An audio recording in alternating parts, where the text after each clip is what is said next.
I inherited my aunt's old antique shop in a small town. My husband demanded I sell it immediately. It's junk. I stood my ground. When the appraiser came to inspect the junk, he picked up an old vase and turned pale. I'm glad you're here with me.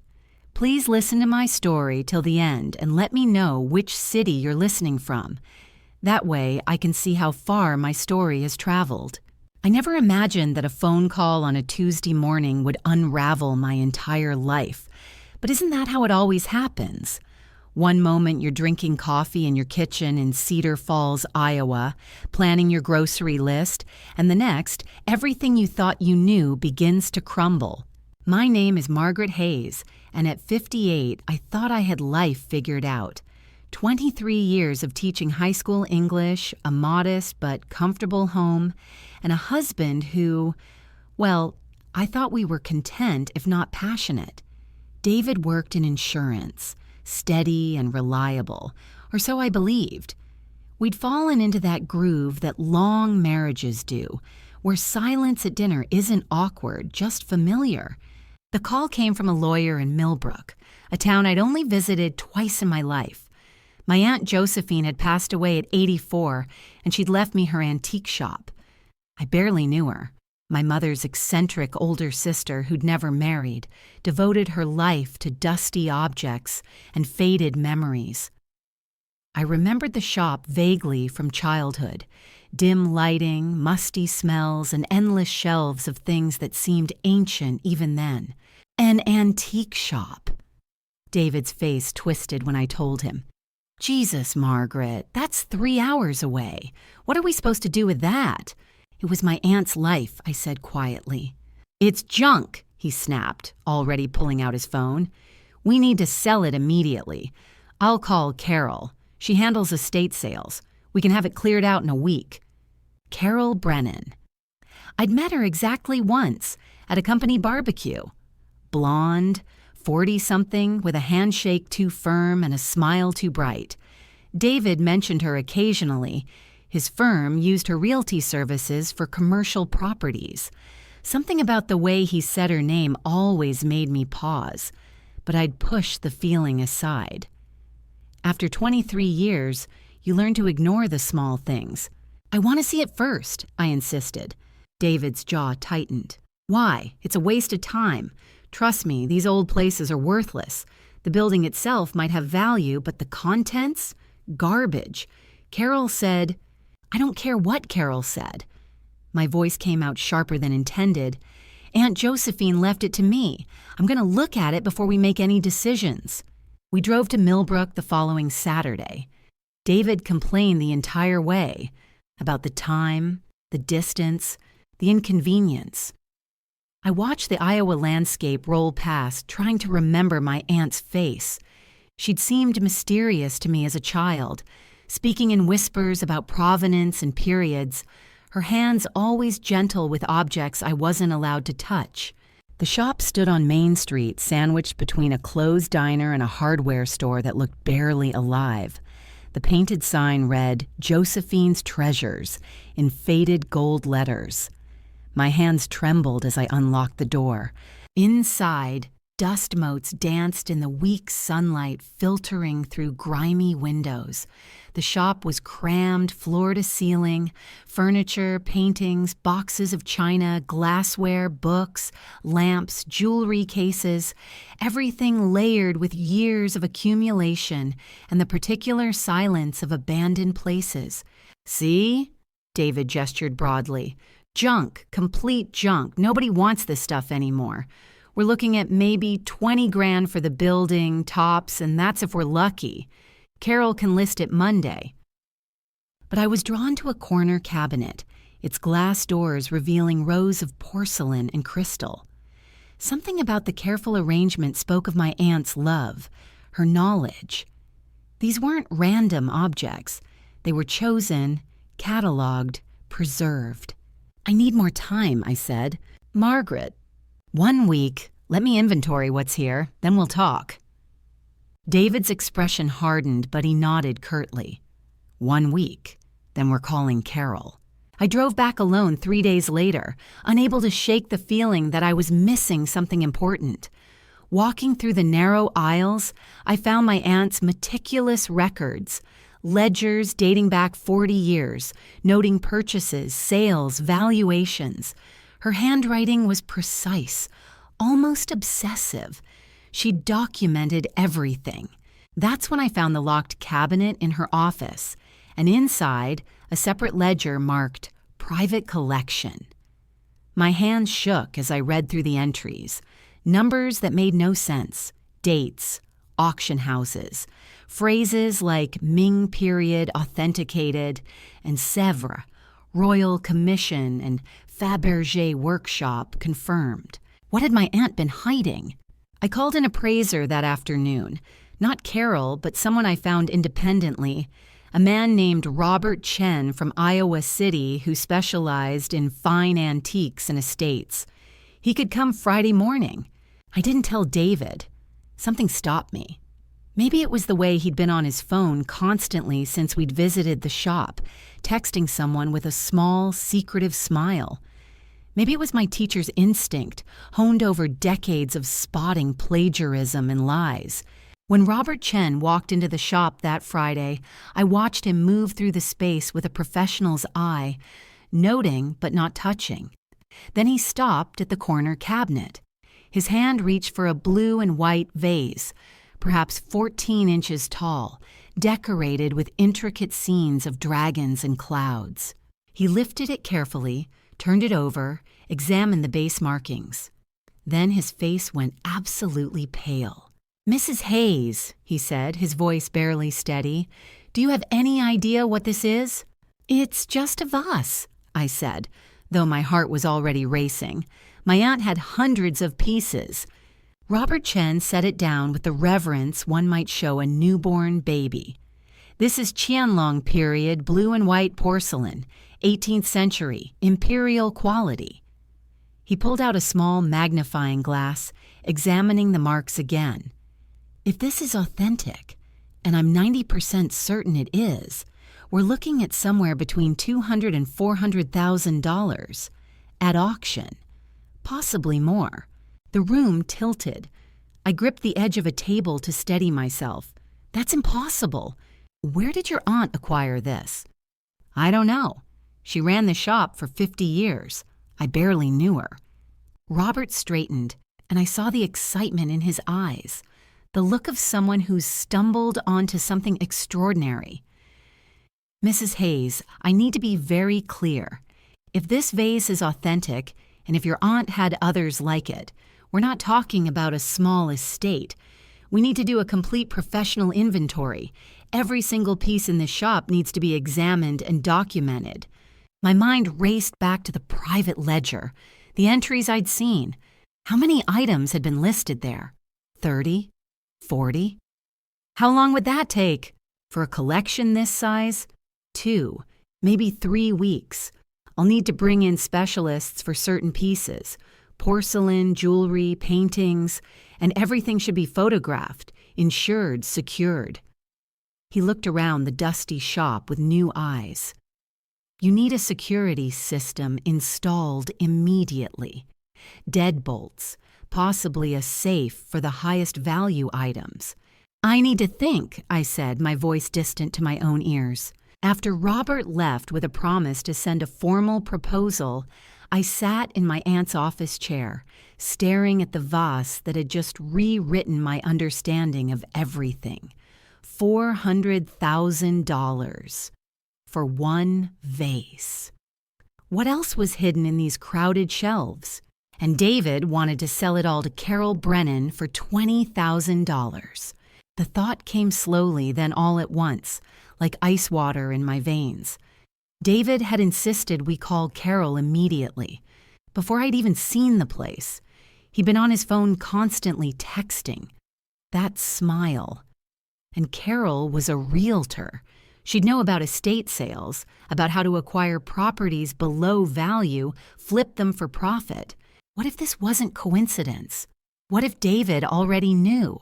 But how could he? I'd only just found out about the inheritance myself. Unless... Had the lawyer contacted him first by accident?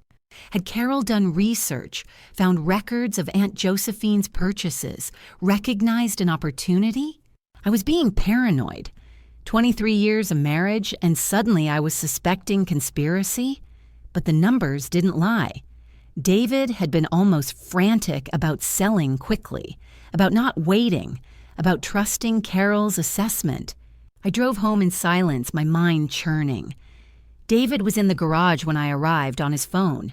He ended the call quickly when he saw me. "How'd it go?" he asked, too casually. "Fine, just looking around more." "Margaret, we talked about this. 1 week. It's been almost that already. We need to make a decision." He stepped closer, and his smile was the one he used with difficult clients, patient but firm. "Carol's already drawn up papers. We can close this next week, have it off our hands. 25,000. She went up 5 because the building's in decent shape." "I want to keep it," I said. The words surprised even me, but once spoken, I knew they were true. David's smile vanished. "What?" "I want to keep the shop. Reopen it, maybe, or at least take time to properly inventory what's there." "Are you insane?" His voice rose. "You're going to run an antique shop? 3 hours away? You don't know anything about antiques." "I can learn. Aunt Josephine must have had records, contacts." "This is ridiculous." David's face flushed red. "We're talking about garbage in a dying town. Carol's offering us real money for what amounts to a storage unit full of junk. You want to waste months of our lives playing shopkeeper? It's my inheritance, David. We're married. It's our money." Something in his tone, the possessiveness, the assumption, solidified my resolve. "I'm not selling. Not yet." He stared at me like I was a stranger. "I'm calling Carol. She needs to know." "No." I was shocked by my own firmness. "You're not calling anyone. This is my decision." We didn't speak the rest of the evening. David locked himself in his office, and I could hear his voice through the door, low, angry murmurs on the phone. 3 calls, each lasting 20 minutes or more. Who was he talking to at 10 o'clock at night? I opened my laptop in bed, unable to sleep, started researching. Antique fraud, estate sale scams, how dealers exploit ignorant heirs. The stories made my blood run cold. It was so easy. Convince the family the items were worthless, buy the estate for pennies, sell the real treasures to private collectors. Perfectly legal if you could claim you didn't know the true value. But David had known.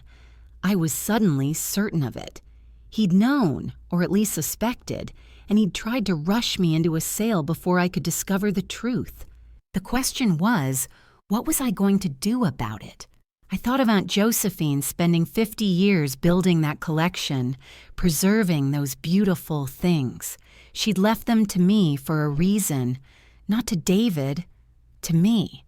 By dawn, I had the beginnings of a plan. I called Robert Chen at 8 in the morning. "I want to hire you. Complete inventory, authentication, everything. How soon can you start?" "I can have a team there Monday," he said, and I heard the excitement in his voice. "But Mrs. Hayes, I need to be honest. This will be expensive. We're talking 15 to 20,000 for a thorough assessment, depending on what we find." "Do it." The words felt powerful, final. "I'll need a retainer, 5,000 to start." I had a savings account David didn't know about, money I'd inherited from my own mother years ago and never mentioned. I'd kept it separate, some instinct even then telling me to maintain something that was solely mine. $28,000, enough. "I'll wire it today." After we hung up, I sat at the kitchen table, coffee growing cold in my hands. This was real now. I was committing. But to what exactly? A business I knew nothing about? A fight with my husband over money? The question gnawed at me, but beneath it ran a deeper current. For the first time in years, I felt awake. David came down at 9, already dressed for the office. His expression was tight, controlled. "We need to talk." "Okay." Carol called me last night, upset, said you were being difficult about the sale. I kept my voice even. How did Carol know I was being difficult? I haven't spoken to her. He blinked, caught. I told her. We'd discussed the property. She'd made an offer. When did you discuss it with her, David? Before or after I inherited it? What kind of question is that? A simple one. I stood, facing him across the kitchen island. When did you first tell Carol Brennan about Aunt Josephine's shop? His jaw worked. I don't remember. After the lawyer called, obviously. I was trying to help Margaret, to handle this efficiently so you wouldn't have to deal with it. I'm dealing with it now. I've hired an appraiser, Robert Chen from Iowa City. He's starting a full inventory Monday. David's face went through a fascinating series of emotions: shock, anger, something that looked almost like fear. You hired someone? Without consulting me? My inheritance, my decision. That's going to cost thousands. I'm aware. Where are you getting the money? His voice rose. We don't have that kind of cash lying around for your little hobby project. I have my own money. The silence that followed was arctic. David's hands clenched on the countertop. What money? From my mother, I kept it separate. You've been hiding money from me? The irony of his outrage would have been funny if it weren't so infuriating. I wasn't hiding anything. It's been in an account for 8 years. I never needed it until now. He grabbed his briefcase, his movements jerky with suppressed rage. This is insane. You're making a huge mistake, and when it all falls apart, don't expect me to bail you out. He paused at the door. Carol's not going to hold her offer open forever. I didn't ask her to. After he left, I let out a breath I didn't know I'd been holding. My hands were shaking. 23 years, and I'd never stood up to him like that. It felt terrifying and exhilarating in equal measure. I drove to Millbrook that afternoon, unable to stay away. I needed to see the shop again, to reassure myself I wasn't crazy. The vase was still there in the corner cabinet, blue dragons frozen in their eternal dance. I photographed it, then began systematically photographing everything else, room by room, shelf by shelf.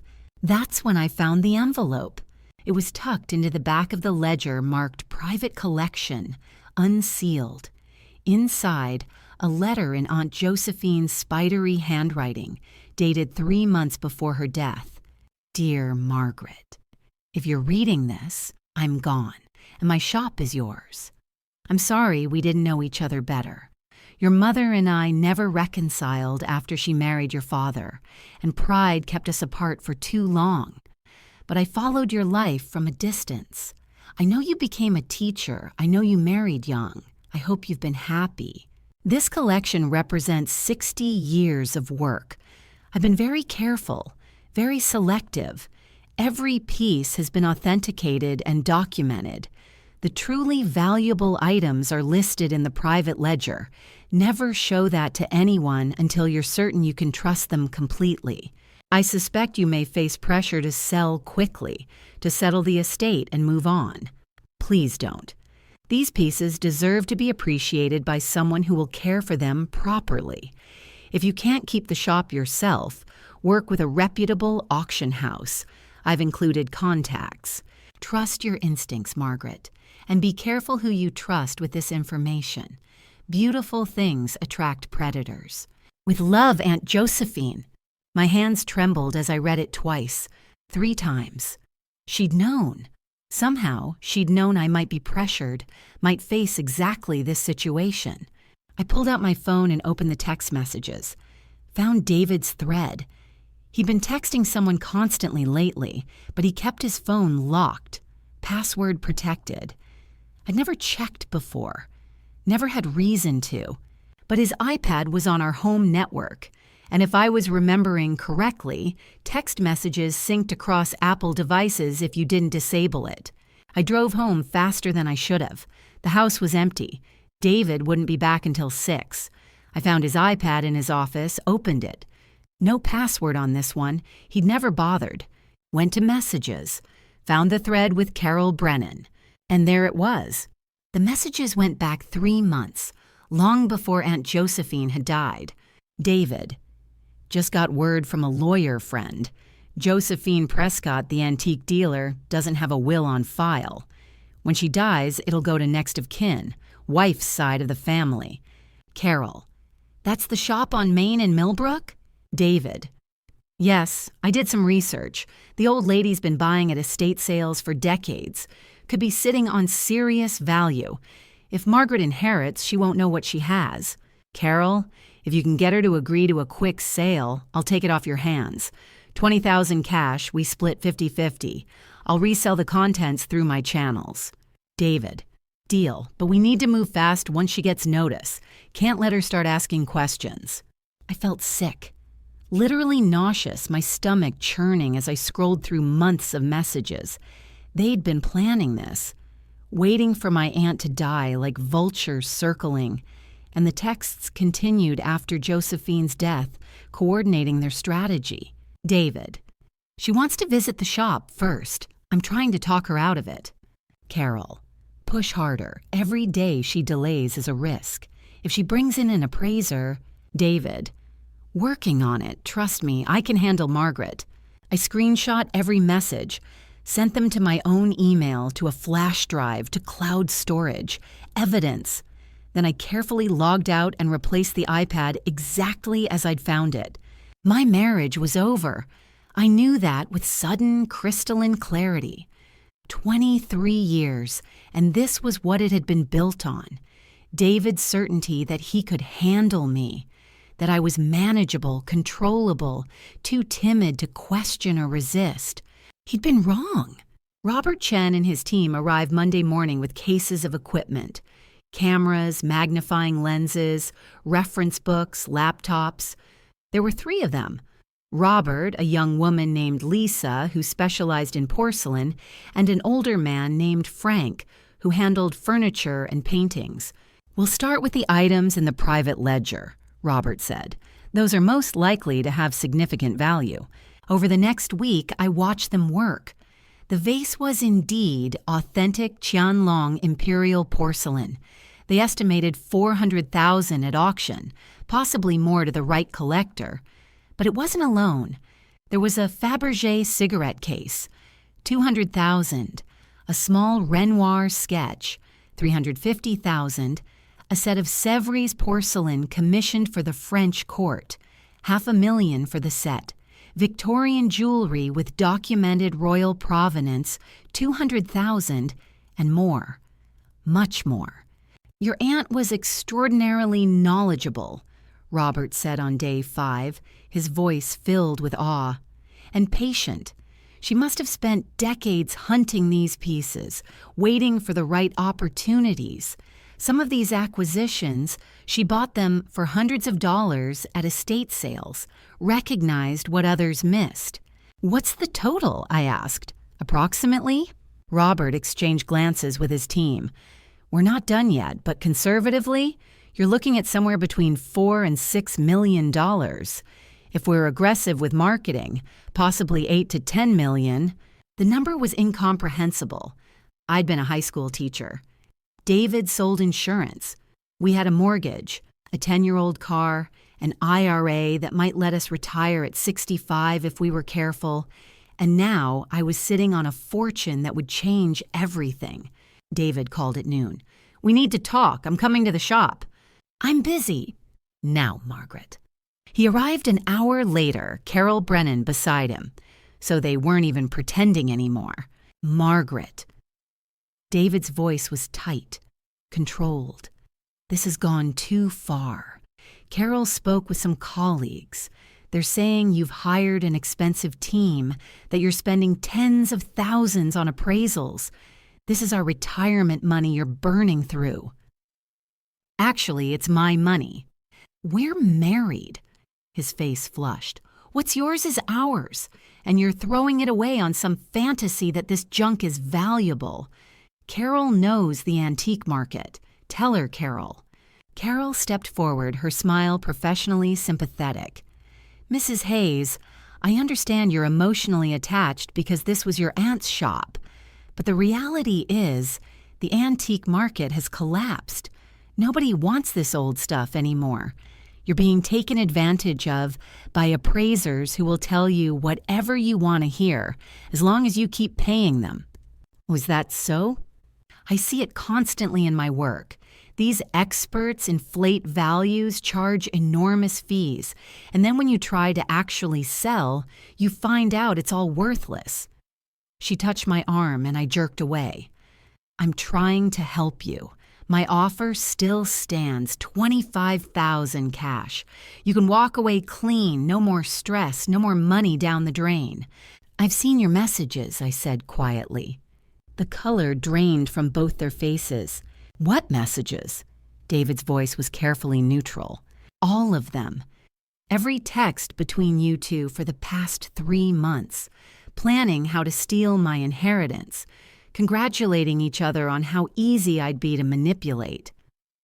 I looked at my husband, this man I'd shared a life with and felt nothing but contempt. $10,000. That was your cut, wasn't it, David? You were going to sell something worth millions for $50,000 and pocket 10. You went through my phone. His outrage would have been impressive if it weren't so pathetic. Your iPad, no password. I turned to Robert, who'd been watching from the doorway. Please call the police. I want to report an attempted fraud. Carol's professional mask cracked. You can't prove anything. Actually, I have screenshots of everything, time-stamped, including discussions of forging my signature on sales documents if I kept refusing. That message had been from 2 days ago, their backup plan. I believe that's fraud. Possibly attempted theft. David grabbed my arm, his fingers digging in hard enough to bruise. You stupid bitch. Do you have any idea what you're doing? I'm your husband. Not for long, I pulled away. Get out, both of you. This is community property. Carol started. This is my inheritance, received during marriage, in my name alone. Iowa law is very clear. Now leave before I have you arrested for trespassing.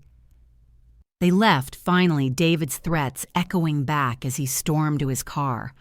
I watched them drive away, then collapsed into Aunt Josephine's desk chair, shaking uncontrollably. Robert appeared with a bottle of water. Are you all right?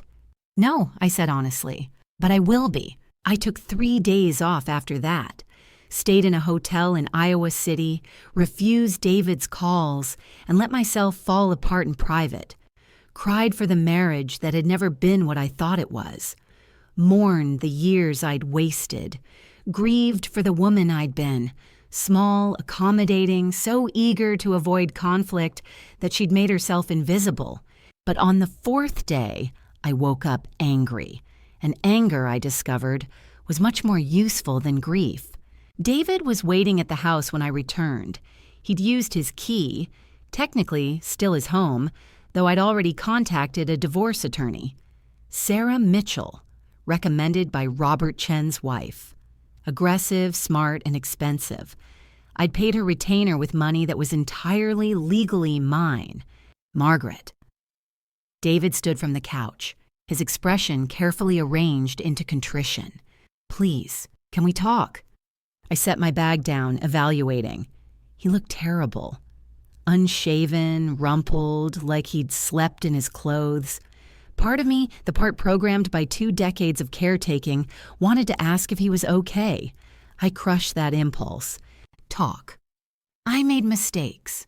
I see that now. He moved closer, hands spread in supplication. I got greedy. Carol, she convinced me that we could make some easy money, and I didn't think about how it would hurt you, but I never meant for it to go this far. You plotted to defraud me for 3 months. I know, and I'm sorry. His eyes were red-rimmed.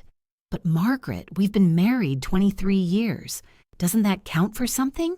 Doesn't that deserve a second chance? You called me a stupid bitch 4 days ago. He flinched. I was angry, scared. I said things I didn't mean. No. I sat down, suddenly tired. You said exactly what you meant, what you've probably been thinking for years, that I was someone you could handle, someone too weak to fight back. That's not true. It is. And the worst part is I let you think it. I made myself small and quiet and agreeable because I thought that's what wives did, what good women did. I met his eyes. I'm done with that. So what? You're just going to throw away our marriage over money? Over lies, over conspiracy, over the fact that you were willing to steal from me without a second thought. I stood. You need to move out. Today. Sarah's filing divorce papers tomorrow. His face hardened, the mask of repentance dissolving. You think you're so smart now? You think having some money makes you better than me? No, I think having self-respect makes me better than what I was settling for. You'll regret this. He grabbed his coat.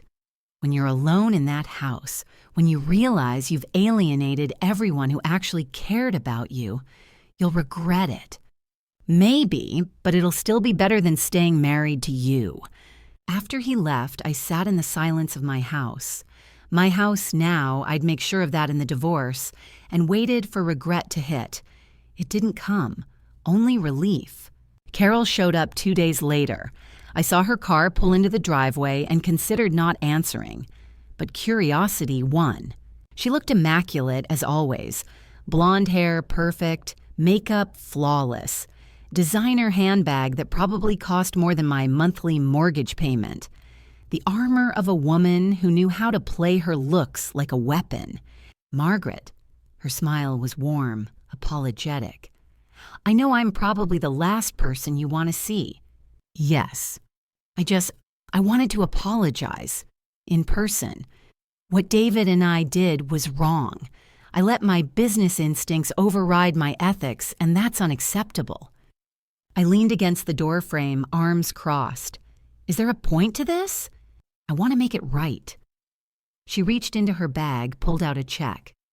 $50,000, a fair price for the trouble I've caused, and I'm withdrawing completely from any claim on the estate. It's yours, free and clear. I looked at the check without touching it. That's quite an about-face. I've had time to think, to realize how badly I behaved. Her eyes were sincere, her voice genuine. She was good at this. I'm not asking for forgiveness, just for the chance to end this without more hurt feelings. Take the money. Consider it compensation for my attempted manipulation, no strings attached. Why? Because it's the right thing to do? No. I smiled coldly. Why are you really here, Carol? What do you gain? Her mask slipped for just a second. You're making enemies, Margaret. In this town, in your social circle, people are talking, saying you've changed, become difficult, paranoid. A woman who'd throw away her marriage over money. That's not a good look. So this is about reputation management, yours or David's. I'm trying to help you. Her voice sharpened. You think you've won. You've made yourself toxic. Good luck finding friends when everyone knows you destroyed your marriage and made wild accusations about fraud that you can't prove. I can prove it. I have screenshots. Screenshots can be faked. And even if they're real, what do they show? A husband and friend discussing helping you with a difficult inheritance. Nothing illegal there. She tucked the check back into her purse. You could have taken the easy way. The money, the reconciliation, your life back. Instead, you've chosen war. I hope you're prepared for what that means. Get off my property. She left with her head high, confident she'd planted seeds of doubt. Maybe she had. I stood in my doorway watching her drive away and felt a flutter of real fear. She was right about one thing. I'd isolated myself. David's friends, our social circle. They'd see me as the villain, the ungrateful wife who'd rejected reconciliation and chose money over love. I needed allies. Robert Chen had given me names. Other reputable dealers, auction house contacts, collectors, professional relationships. But I needed more than that. I needed people who understood what I was actually fighting for. I called my sister first. Diane lived in Minnesota, and we talked maybe once a month. Dutiful obligation more than real connection. But she was family, and she'd never liked David. "Margaret?" She sounded surprised. "Is everything okay?" "No," I said. "Not at all, but I'm working on it. Can I come visit? I need to explain some things." I drove up that weekend, and over 2 days I told her everything. The inheritance, the messages, David's betrayal, the divorce. She listened without interrupting, her expression growing darker. "That son of a bitch," she said finally. "I knew he was controlling, but I had no idea he was actively plotting against you." "No one did. I didn't." "What do you need?" The question surprised me. "What? What do you need? Money, a lawyer, a place to stay, someone to stand beside you when this goes to court?" She grabbed my hand. "You're my sister. I'm here. What do you need?" I felt tears prick my eyes. "I need people to believe me." "Then we'll make them believe you." Diane helped me draft a letter to our extended family, cousins, aunts, uncles, explaining the situation factually without emotion. Here's what happened. Here's the evidence. Here's where things stand. Some would side with David, I knew, but some wouldn't. I also reached out to colleagues from my teaching years, women I'd worked with, had lunch with, shared classroom war stories with, explained I was going through a divorce, might need support. 3 of them immediately offered to visit to help however they could.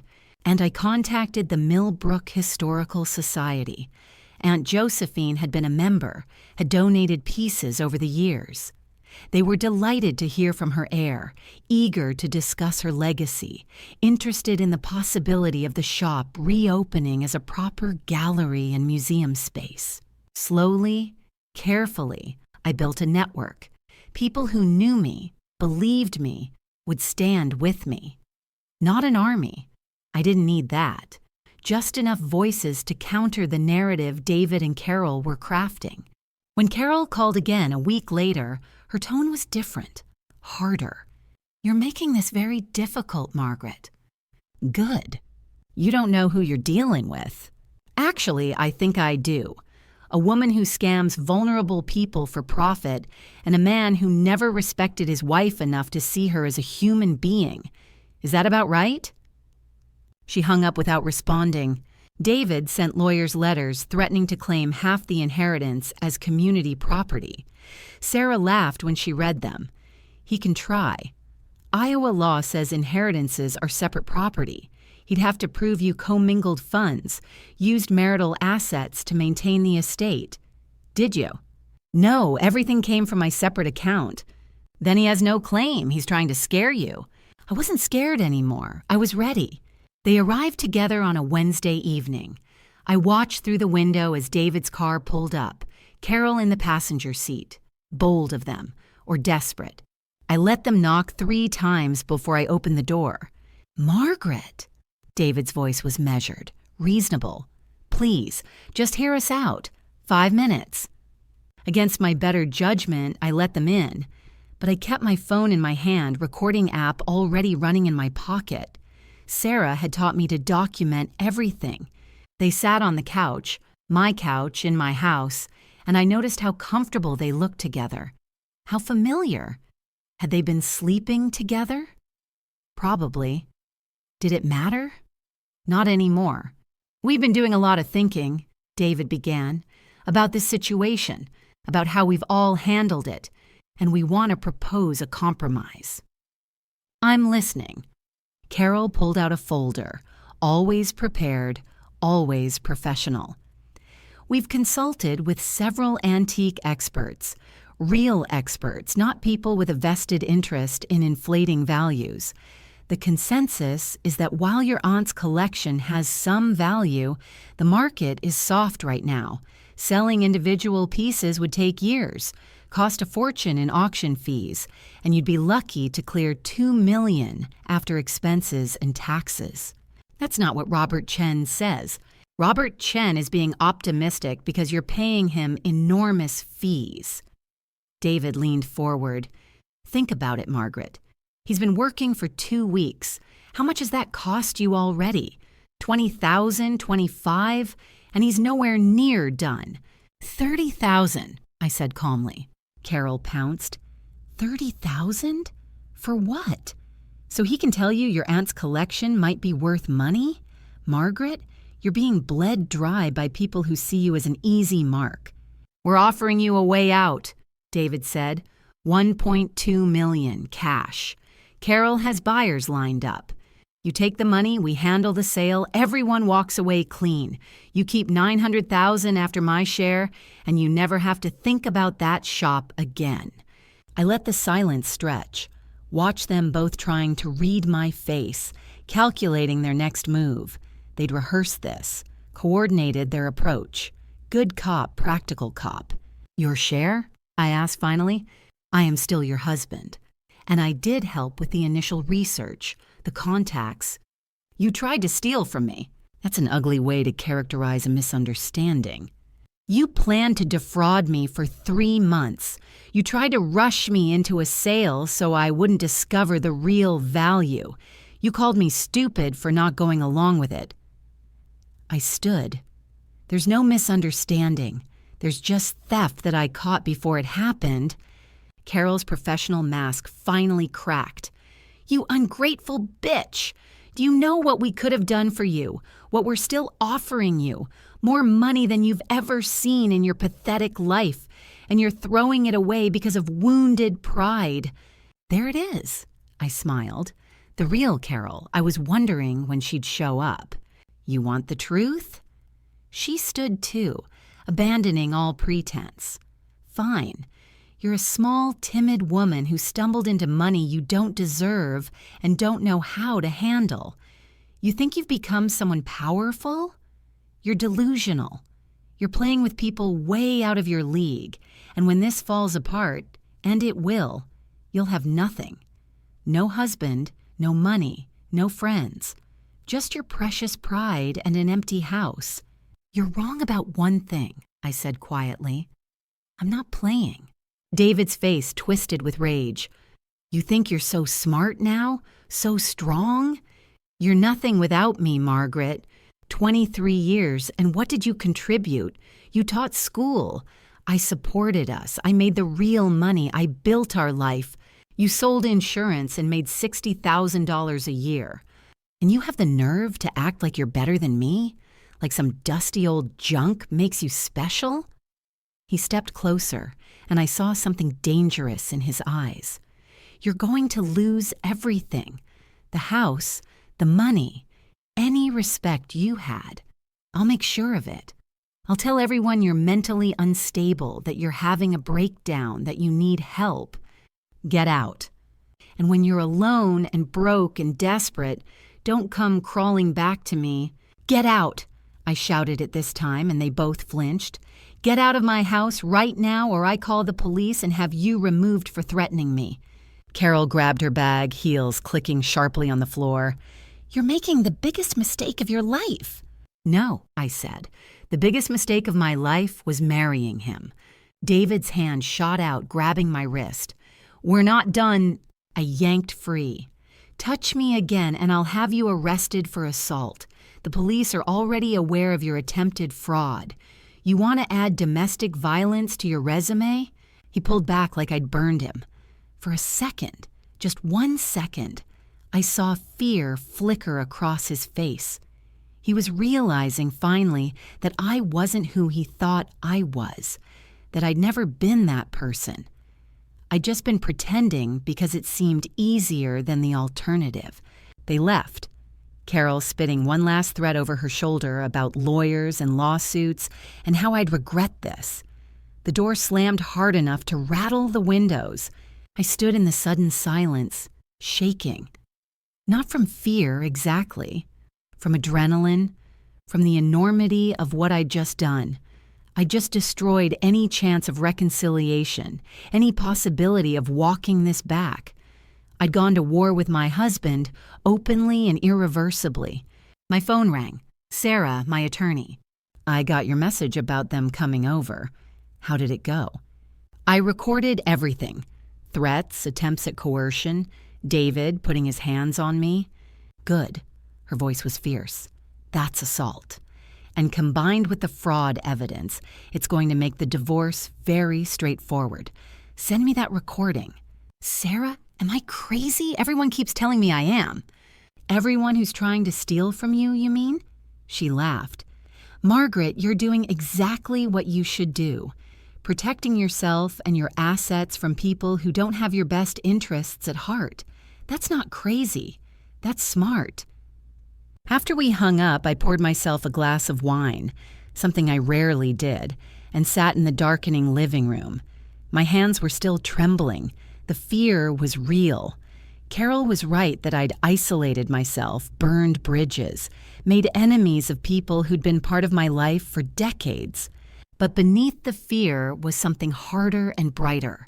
Determination. They thought they could bully me into submission.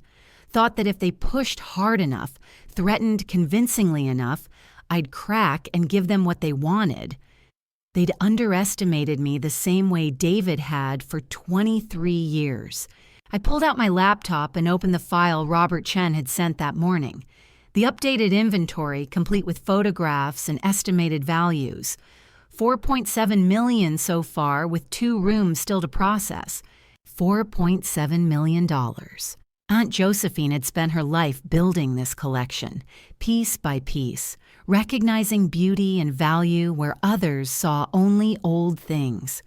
She'd protected it, documented it, preserved it, and then she'd left it to me. Not to her closer relatives, not to David through me, but to me specifically. She'd trusted me to fight for it, to be stronger than people expected. I intended to prove her right. The divorce hearing was scheduled for a Tuesday morning in mid-March, 3 months since I'd inherited the shop, 3 months since my life had been turned inside out. The courtroom was smaller than I'd imagined from TV. Wood paneling, fluorescent lights, that particular smell of institutions and old paper. Sarah sat beside me, organized and calm. Across the aisle, David had his own lawyer, Marcus Webb, expensive and aggressive. Carol sat behind them in the gallery, a show of support that Sarah had told me would backfire spectacularly. All rise. Judge Patricia Morrison entered, 60-something, sharp-eyed, with the expression of someone who'd heard every lie and excuse in the book. Sarah had been thrilled when we'd drawn her. She doesn't suffer fools, Sarah had said, and she's brutal on fraud. David's lawyer started strong, painting me as mentally unstable, making irrational decisions about the inheritance, alienating my husband over what amounted to a minor disagreement about estate management. My client has tried repeatedly to reconcile with his wife, Marcus Webb said smoothly, to help her manage this unexpected windfall in a responsible way. Mrs. Hayes has responded with paranoia and accusations, going so far as to claim fraud where none exists. Your Honor, Sarah stood. I have evidence that directly contradicts that characterization. Judge Morrison nodded. Proceed.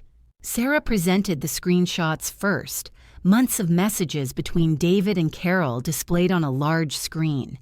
Planning the fraud, discussing how to manipulate me, congratulating each other on my naivety. I watched David's face as the messages appeared, saw the color drain, the panic set in. Marcus Webb was whispering urgently to him, but David seemed frozen.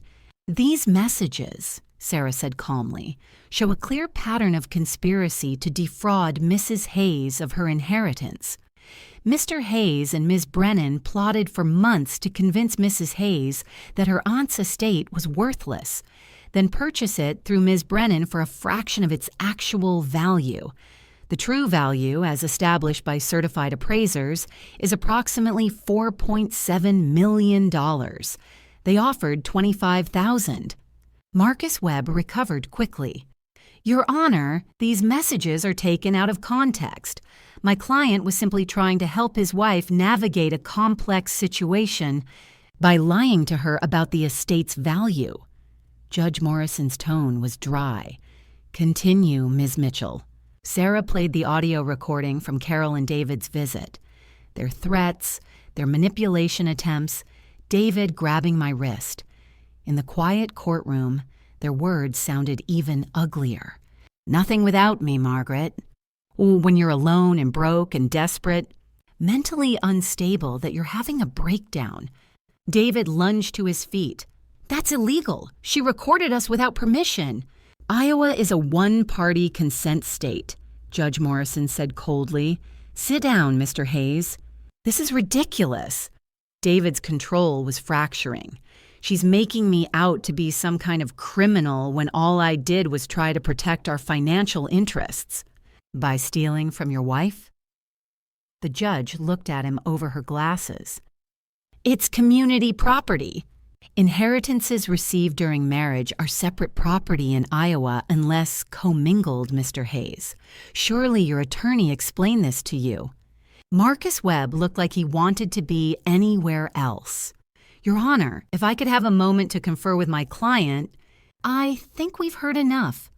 Judge Morrison shuffled her papers. Mrs. Hayes, do you have the complete appraisal documents? Sarah handed up a thick folder. Professional assessments from 3 independent certified appraisers, Your Honor. All concur on the approximate value. We also have documentation showing that Ms. Brennan, who is not a certified antique appraiser, falsely represented the estate's value while having a financial interest in its purchase. The judge read for several long minutes. The courtroom was silent except for the rustle of pages. David was whispering frantically to his lawyer. Carol had gone very still, her face a mask. This is extraordinary, Judge Morrison said finally. Mr. Hayes, did you actually believe you could defraud your wife of millions of dollars and face no consequences? I didn't. That's not what. David was stammering. We had an agreement with Carol, a legitimate business arrangement. A business arrangement to purchase property you knew to be worth millions for $25,000. Concealing that information from its rightful owner who happens to be your wife? The judge's voice could have cut glass. That's not business, Mr. Hayes. That's fraud. And it's also about the clearest case of marital misconduct I've seen in 20 years on this bench. She turned to Carol in the gallery. Miss Brennan, do you have anything to say? Carol stood, and I saw her calculating. One last play. Your Honor, I think there's been a terrible misunderstanding. David and I were friends, yes. We discussed the estate. But there was never any intention to defraud anyone. If the messages seem inappropriate, that's because they were taken out of context.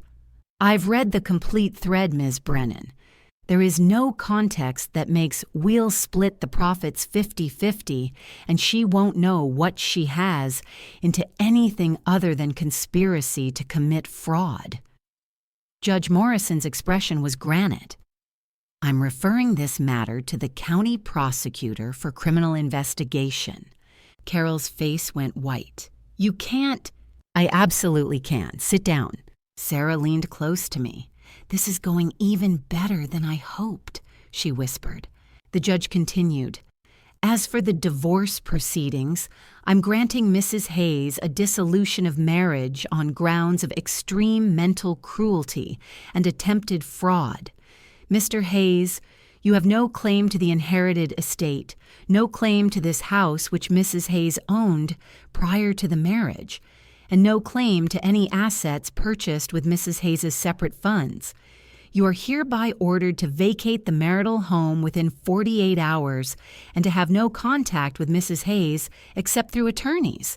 Furthermore, you will be responsible for Mrs. Hayes's legal fees in this matter. David exploded. This is insane. You can't do this. I have rights. I was married to her for 23 years. And you spent the last several months plotting to rob her. Yes, Mr. Hayes, I can do this. And I just did. She banged her gavel. We're adjourned.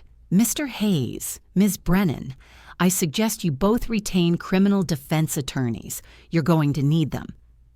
The courtroom erupted. David was shouting, Marcus Webb trying to calm him down. Carol was already on her phone, probably calling a lawyer. Sarah was grinning like she'd won the lottery. I sat very still, letting it wash over me. It was done. Actually, truly done. "Margaret." Sarah touched my arm. "You okay?"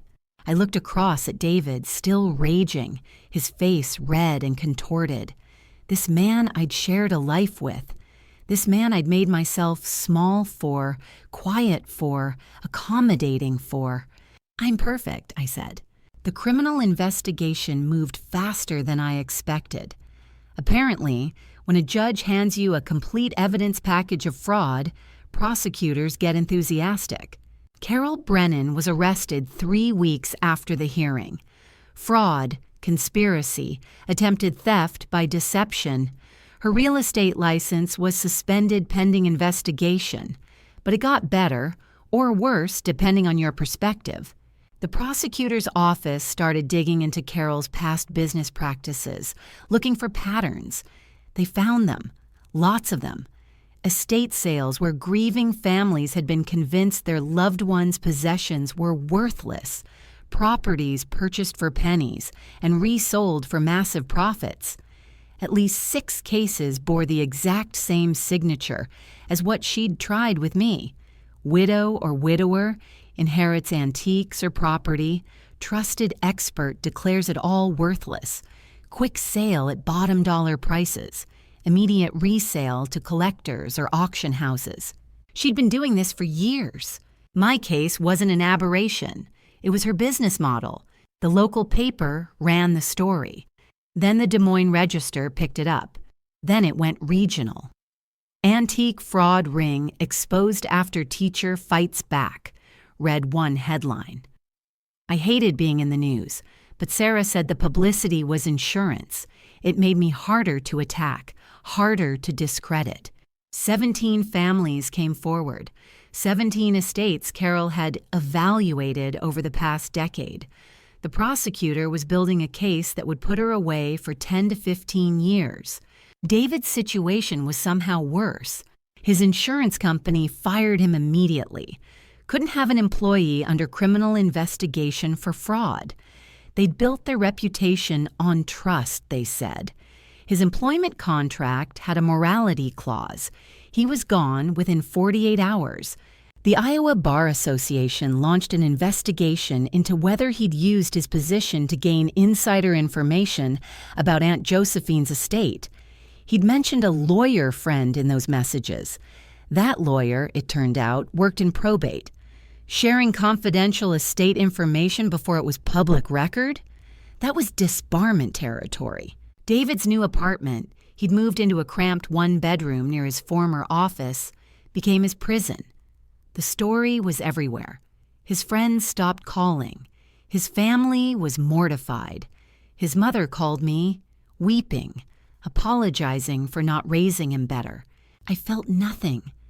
Maybe that should have worried me, the blankness where affection had been. But mostly, I felt relieved. The house was mine. It always had been, purchased with my mother's life insurance before David and I married. He'd fought for it anyway, claiming he'd contributed to maintenance. The judge had laughed. "Mr. Hayes, your contributions to household maintenance over 23 years do not entitle you to half a house." Denied. My retirement accounts were mine. My savings were mine. The shop and everything in it was mine. David got nothing. Less than nothing. He got legal bills he couldn't pay and a criminal record. The trial was scheduled for August. Both David and Carol faced multiple counts of fraud, conspiracy, and attempted theft. Their lawyers were pushing for plea deals. The prosecutor wasn't interested. "They're not sympathetic defendants," he told me when I met with him.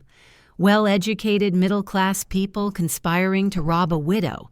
Judges and juries hate that." "I wasn't a widow," I pointed out. "You were your aunt's heir." Close enough. And the fact that your own husband was the ringleader? He shook his head. I've had defense attorneys tell me privately they're going to advise their clients to plead out. This goes to trial, they're looking at maximum sentences.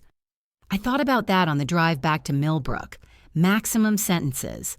David, my husband of 23 years, in prison. Carol, polished. Professional Carol, behind bars. Did I feel guilty? I searched for remorse, for some softness toward the life we'd shared. Found nothing but cold satisfaction. They'd tried to steal from me, tried to manipulate me, tried to make me doubt myself, my worth, my right to stand up for myself. They'd failed. The shop was almost ready to open. Robert Chen and his team had finished the complete inventory. Final total came to $5.2 million. Some pieces we'd auction through Sotheby's. Others we'd keep for a permanent gallery exhibition. The Millbrook Historical Society was helping me transform the space into a proper museum-quality showroom.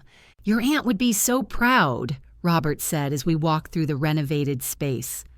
Soft lighting, climate control, professional display cases. It looked like a real gallery now, not a dusty secondhand shop. I hope so. I know so. She spent her whole life protecting these pieces, and you're making sure they'll be appreciated by people who actually understand their value. He paused. "What are you going to call it?" I looked at the new sign being installed out front. Josephine's Legacy. It seemed fitting. The opening was scheduled for September after the trial. I wanted that closure first. Wanted David and Carol officially convicted, sentenced, removed from my life completely before I started this new chapter. Diane flew down to help me prepare. My sister, who'd become my rock through all of this. We painted walls together, arranged displays, planned the opening reception. "You know what I love about this?" she said one afternoon, stepping back to admire our work. "What?" "You didn't just survive. You won. Completely, utterly, without compromise. They tried to make you small, and instead you became bigger than they ever imagined." "I'm not trying to be big. I'm just trying to be myself." "Same thing," she said, smiling. The week before the trial, Carol's lawyer called Sarah. Carol wanted to talk to me, to explain, to apologize, to beg for my mercy at sentencing. "Absolutely not," Sarah said. "What would she even say?" I asked. "Nothing you need to hear. She's trying to manipulate you again, Margaret. Trying to find some softness she can exploit. Don't give it to her." I didn't. The trial lasted 3 days.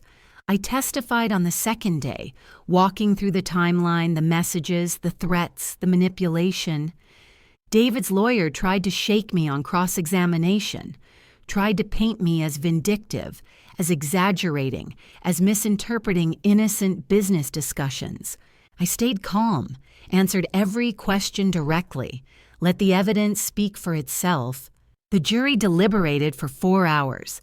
Guilty on all counts, both defendants. David got 7 years. Carol got 12. Her prior victim's testimony had sealed her fate. I watched the sentencing from the gallery, saw David break down, sobbing, begging the judge for mercy, saw Carol remain rigid and silent, her professional mask finally cracked beyond repair. When it was over, Sarah squeezed my hand. "How do you feel?" "Free," I said. And I was. The gallery opened on a perfect September morning, sunlight streaming through the new windows I'd had installed. Josephine's Legacy, my aunt's name in gold letters visible from Main Street. The line started forming at 9, an hour before we opened. Word had spread, not just about the scandal, but about the collection itself. Art professors from the university, antique dealers from Chicago, collectors from both coasts, and locals too. Millbrook residents who remembered my aunt, who'd shopped here decades ago, who wanted to see what all the fuss was about. I wore a simple black dress and the Victorian cameo brooch from the estate, authenticated 19th century carved coral, worth $12,000 but priceless to me. It had been Aunt Josephine's favorite piece, mentioned specifically in her private ledger. Robert Chen stood beside me at the door, grinning. "Ready?" "Ready!" The first 6 months exceeded every projection. The Qianlong vase sold at auction for $620,000, a record for that particular style. The Renoir sketch went for $415,000. The Fabergé cigarette case found a private buyer at $250,000. Other pieces we kept for the permanent collection, rotating exhibitions every 3 months.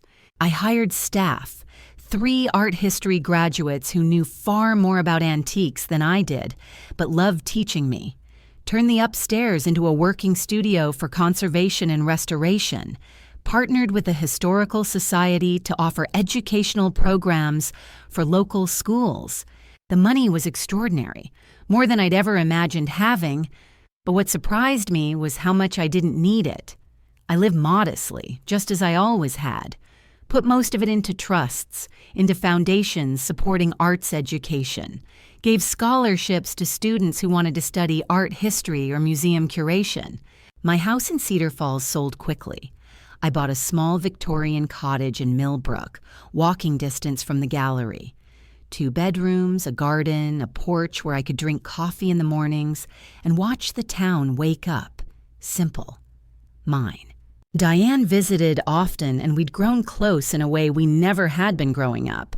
She'd helped me see that I'd spent decades making myself invisible, and now we were rediscovering who I actually was under all that accommodation. "You laugh more now," she said one evening over wine on my porch. "Did you know that?" Do I? You do. You're lighter, freer. It's like watching someone finally exhale after holding their breath for 20 years. She was right. I hadn't realized how heavy I'd been, carrying David's expectations, his disdain, his certainty that I was less than him. Without that weight, I could breathe. I dated casually. A literature professor from the university, dinner and conversation, but nothing serious. A widower who owned the hardware store, walks and coffee and comfortable silence. I wasn't looking for another husband. Maybe someday, maybe not. Either way was fine. The gallery became the center of my life. I loved it. The quiet work of caring for beautiful things, sharing their stories, watching visitors' faces light up when they understood what they were seeing.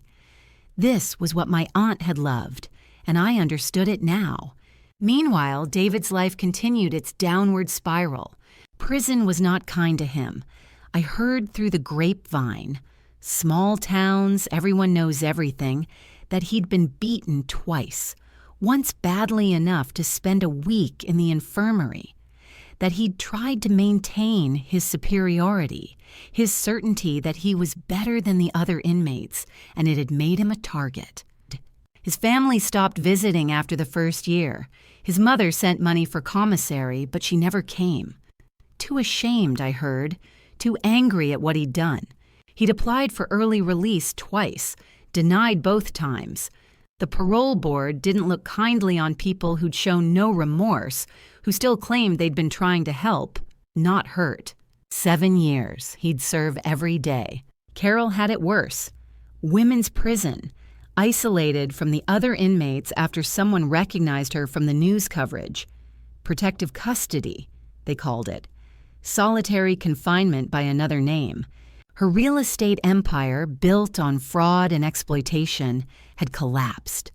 Lawsuits from 17 families.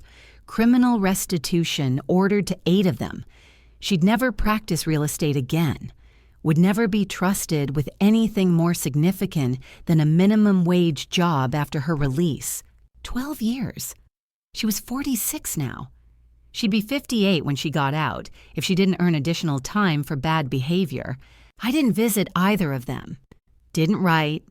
Didn't think about them unless someone brought them up. They were my past, and my past was done.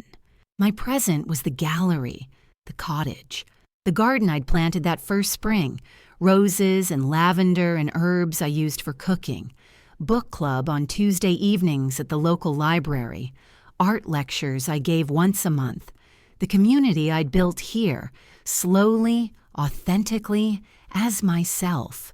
"You seem happy," Robert Chen said one afternoon as we prepared for a new exhibition, Chinese porcelain through the centuries. "I am happy." "Good, you deserve it after everything—" "Maybe I deserved it all along," I interrupted gently. "Maybe I just didn't know how to claim it." He smiled. "Fair point." That evening, closing the gallery, I found myself alone among the displays.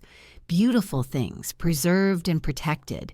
My aunt's legacy, my legacy now. I thought about the Margaret I'd been 2 years ago. Small, quiet, apologetic. Always deferring, always accommodating. So afraid of conflict that she'd made herself invisible. She was gone. Not destroyed exactly. Transformed. All the good parts of her, the kindness, the thoughtfulness, the genuine care for others, remained. But the weakness, the fear, the compulsive need to be liked, those had burned away in the fire of betrayal and rage. What remained was stronger, clearer, free. I locked the gallery door, walked home through the autumn evening, and didn't think about David once. So that's my story. A husband who tried to steal my inheritance. A life that fell apart and rebuilt itself into something better than I'd imagined possible. What would you have done? Would you have fought? Or would you have taken the easy way out? Accepted the reconciliation? Let them win? I'd love to hear your thoughts. Leave a comment below. And if you enjoyed this story, subscribe. I have others to share. Lessons learned the hard way about standing up for yourself when everyone tells you to sit down. Thank you for listening.